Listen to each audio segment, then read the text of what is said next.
सात गाड्यांच्या मध्ये संग्राम आहे. कुणाच्या नशिबी एक नंबरचा मान आहे. मामा वाचे केसरी पड्याल हरणे आणि अलीकडे रायफल आहे. मधील अतिशय सुंदर शेवटच्या क्षणाला बाजी मारली आणि पहिला क्रमांक प्राप्त केला. ज्यांना या वर्षीच्या बैलगाडी शर्यतीतल्या पेडगावच्या मैदानाचा प्रथम क्रमांकाचा मान मिळाला. रॉयल कारभार ग्रुपच्या वतीनं आदरणीय घ्या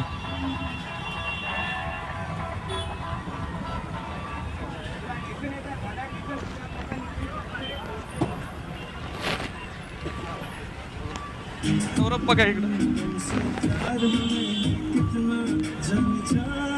चला आलेल्या सर्व मान्यवर मंडळींचे अडीखाने मी पुन्हा एकदा मनापासून आभार व्यक्त करतो. धन्यवाद.